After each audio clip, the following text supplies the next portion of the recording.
Dobrý deň, prajem, tu je Adam Demnár z blogu adamdemnar.sk. Dnes si pozrieme skvelú aplikáciu pre Android telefóny, ktorá z vášho telefónu spraví silné ledkové svetlo. Aplikácia sa volá Color Flash Light a môžete si ju stiahnuť na markete priamo vo vašom telefóne krásnom. Klikneme si na túto aplikáciu, ja ho mám nainštalovanú a telefón sa zmení na silné ledkové svietidlo.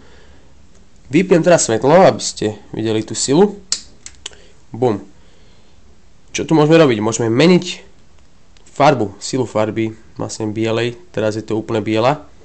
Môžeme prejsť do červenej, oranžová, modrá.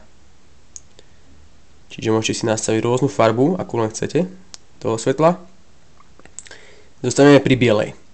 A pozrieme si, ako to svetlo silné je. To je môj stôl. Tak toto nejak vyzerá.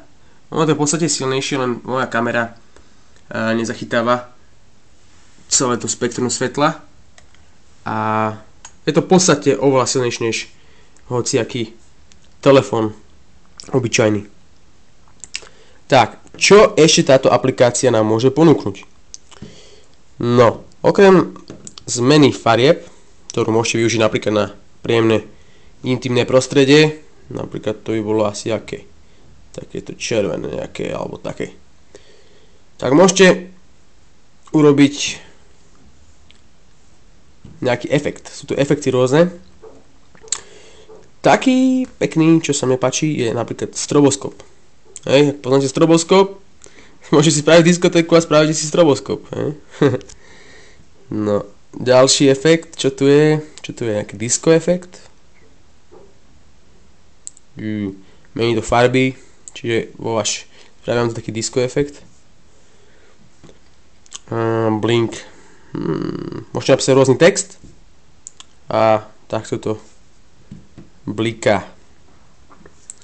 Ďalší efekt, čo tu máme, nejaká špirála, ktorá vás môže zhypnotizovať. Čo tu je ďalej? Máme tu niečo také pekné.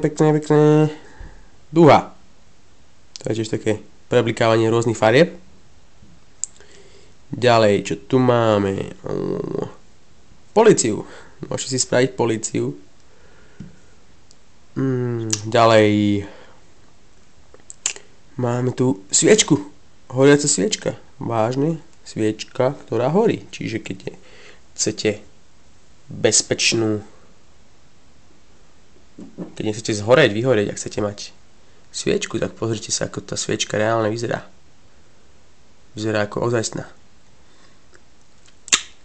Tak, je to veľmi dobrá aplikácia, myslím, že ju z vás mnohí využijú, hlavne to ledkové svietidlo na hľadanie rôznych kľúčov, stratených v tme, poprípade niečo iné.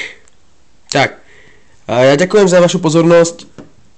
Navštívte ma na blogu adamdemnar.sk, nájdete tam veľmi zaujímavé informácie o Androidoch, technológiách, o pozitívnom myslení. A ešte raz ďakujem. Majte sa krásne. Čaute.